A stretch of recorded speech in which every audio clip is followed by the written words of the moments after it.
Bonsoir, chers téléspectateurs. Merci d'être à notre rendez-vous hebdomadaire, l'impôt et vous. Ce soir, nous vous parlerons de l'opposition au paiement de loyer. Qu'est-ce que l'opposition au paiement de loyer? Qui est concerné? Autant de préoccupations que nous tenterons d'élucider avec notre expert du jour. Il est le receveur des impôts fonciers Abobo 1, j'ai nommé Bibé Dominique. Sans plus attendre, allons à sa rencontre.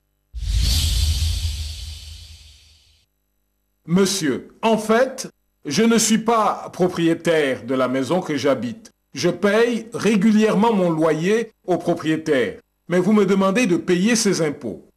C'est vrai ce que vous dites. Ce document que vous avez reçu est une opposition au paiement de loyer régi par le livre de procédure fiscale en son article 118. Mais bien avant cela, nous émettons une sommation sans frais qui est une invitation du contribuable à venir s'acquitter de son impôt foncier. Dans un délai de 5 jours, s'il ne réagit pas, le receveur émet un commandement de payer pour une durée de 5 jours et qui déclenche la procédure de recouvrement forcé. Passé ce délai, si le contribuable ne réagit toujours pas, alors le receveur est dans l'obligation d'émettre un avis à tiers détenteur. Entendez par tiers détenteur toute personne physique ou morale qui détient des sommes normalement dues au propriétaire ou devant recevoir des sommes normalement dues au propriétaire.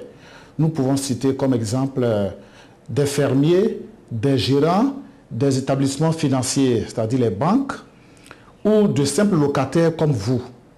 Ainsi donc, l'opposition au paiement de loyer vous demande de venir reverser le loyer que vous devez normalement au propriétaire dans les caisses du receveur. Pourquoi pas le propriétaire? Ce serait mieux indiqué. Ce serait mieux indiqué que ce soit le propriétaire. Mais voyez-vous, après tous ces actes émis, si malgré cela, le propriétaire demeure inaccessible ou défaillant, ou que pour toute autre raison injustifiée, l'impôt demeure impayé, le receveur est dans l'obligation d'émettre une opposition au paiement de loyer. Et il n'y a pas que vous, seulement les locataires qui habitez des maisons. Ça se peut que ce soit des sociétés ou des organismes internationaux qui sont assujettis au prélèvement de 15%, compte 15%. Lorsqu'il se trouve que leur propriétaire est également défaillant, le receveur a la possibilité de leur émettre des oppositions au paiement de loyer pour qu'ils versent l'entièreté du loyer dans les caisses du receveur. Et bien plus, l'opposition au paiement de loyer peut permettre de diminuer la dette du propriétaire. Lorsque vous, le locataire, vous vous exécutez, vous diminuez sa dette fiscale. Monsieur le receveur, le locataire est-il obligé de verser le loyer aux impôts?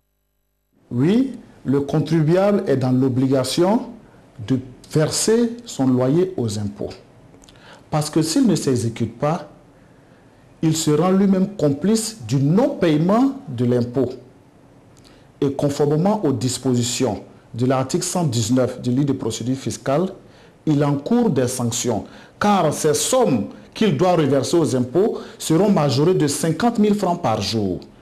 Autant dire que tout locataire qui reçoit une opposition au paiement de loyer, qu'il s'exécute en s'approchant du receveur des impôts et qu'il paye naturellement son loyer dans les caisses du receveur. Mais si le propriétaire s'oppose à ce que je verse le loyer ici, que dois-je faire? Si le propriétaire s'oppose à l'exécution de l'opposition au paiement de loyer, il s'expose lui-même à des sanctions plus grandes. Premièrement, il y a les sanctions fiscales. Il s'agit ici d'une augmentation de ce qu'il doit à hauteur de 10%. Deuxièmement, il y a des sanctions pénales. Et dans les sanctions pénales, il va payer des amendes qui vont de 500 000 à 30 millions de francs. Autant dire que le propriétaire ne s'oppose pas à l'exécution de l'opposition au paiement du loyer.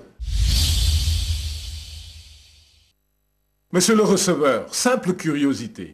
J'occupe un magasin à la rue du Marché pour lequel je paye mon impôt synthétique correctement. Quelle serait la conduite à tenir si jamais je recevais ce même avis concernant le magasin que j'occupe? Monsieur, je comprends que vous payez normalement votre impôt synthétique. Mais je tiens à vous rappeler que l'impôt synthétique que vous payez est lié à l'activité que vous exercez dans ce magasin.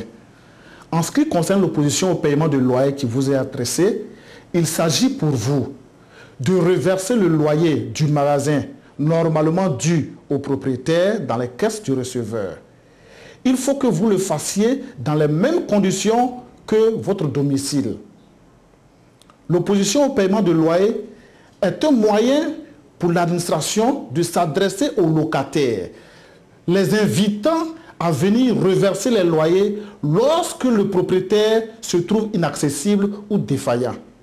Mais lorsque vous ne payez pas, parce que vous payez l'impôt synthétique ou parce que vous refusez tout simplement, monsieur, vous êtes exposé à des mesures conservatoires, c'est-à-dire la saisie de vos biens ou la fermeture pure et simple de votre magasin, ce qui sera préjudiciable à l'exercice de votre activité.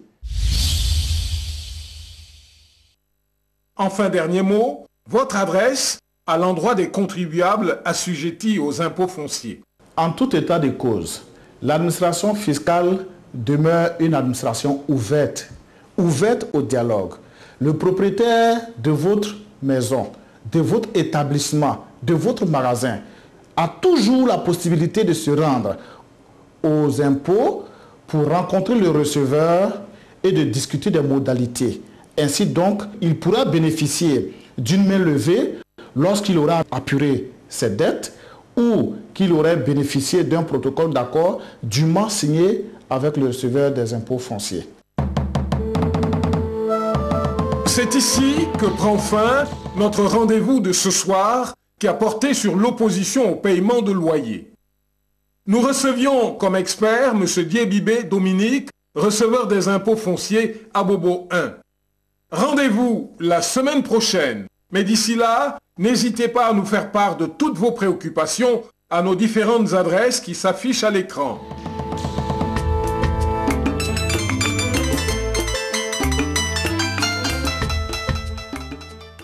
Ensemble, cultivons le civisme fiscal.